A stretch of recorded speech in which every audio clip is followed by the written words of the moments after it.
your top 10 tips for students who at this time of year are going to be starting their revision. I've got to come up with 10.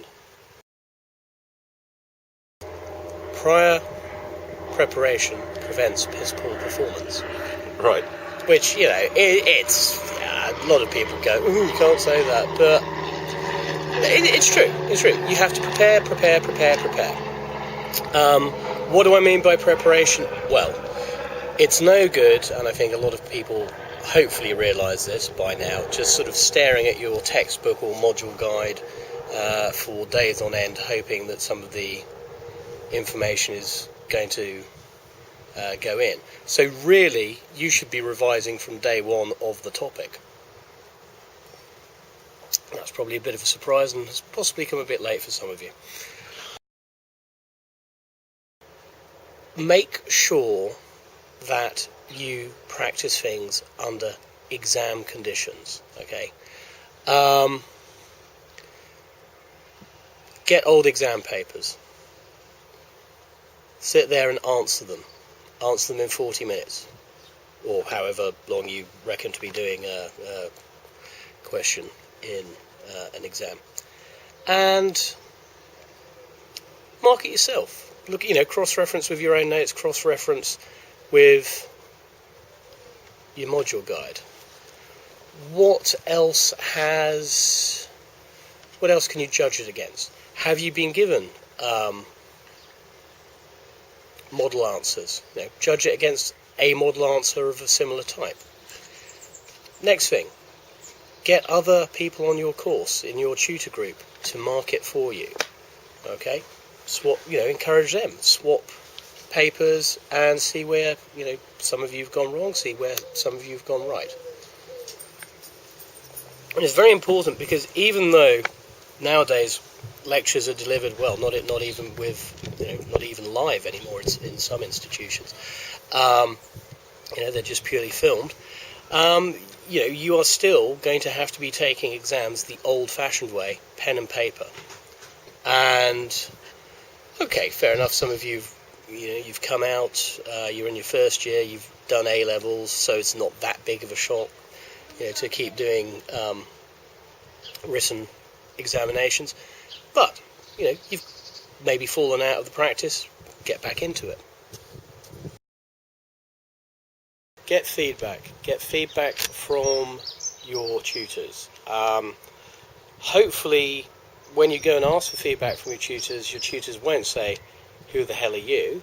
Because you will have been attending all your classes. Relish the opportunity to impart information and knowledge. They are there to help you. That is what they are employed to do. They are there to see you through your exams. Not take the exam for you, but they're there to get you to such a state that you're ready to do that exam yourself. So go and talk to them. That's tip number 3. What was that 4? That's 3. Only 2 more.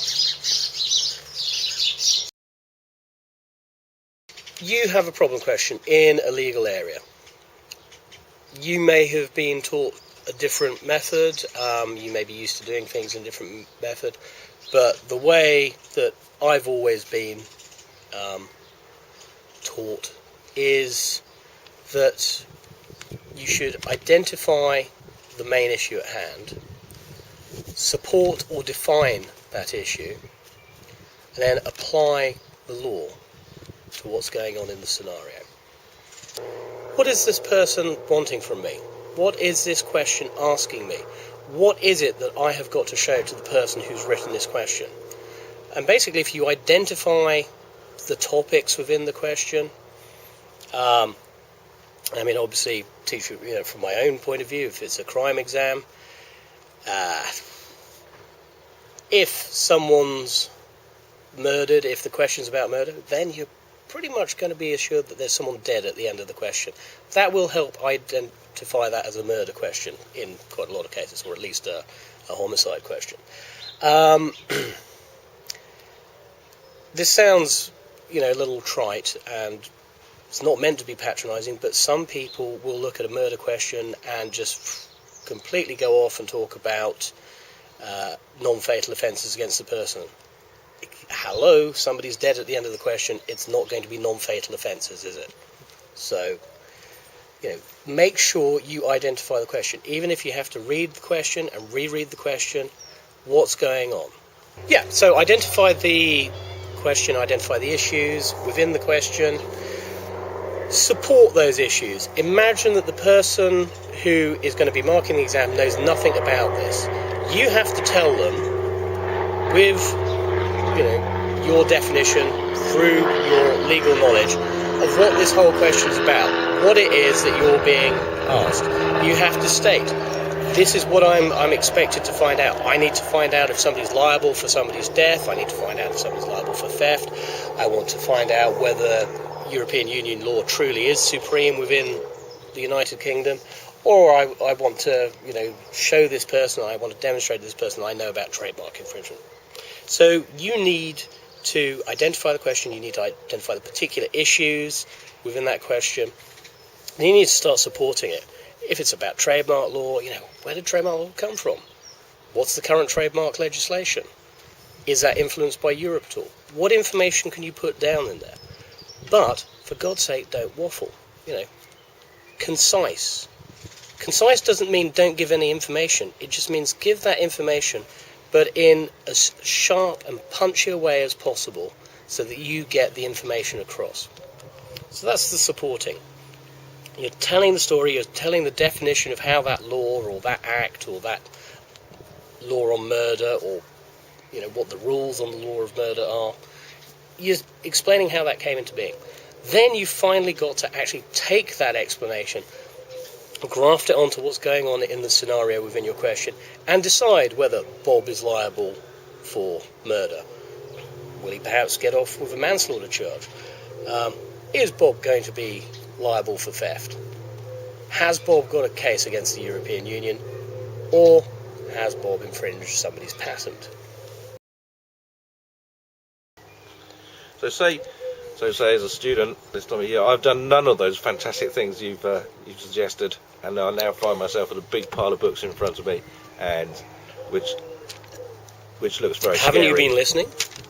Why is there a big pile of books in front of you? You should have condensed notes by now. Say I haven't done any of those things. What bit of advice would you just give me? Okay. Best bit of advice: if your particular institution provides you with a module guide, online or otherwise, and/or PowerPoint slides, ditch the textbooks. Go for those as a revision aid, because they will be concise, they will be punchy, they won't go into too much detail. Obviously, some exams will want you to go into a lot of detail, but you haven't got the time, you haven't done any work, so let's just concentrate on getting you through the exam. So it's not going to be a pretty result, but just getting you a pass is all you can hope for at this stage. You might maybe get a 2-2 or a third. But basically, if you haven't done anything all year, there's always hope. Basically, just go and talk to people, particularly your lecturers. Okay?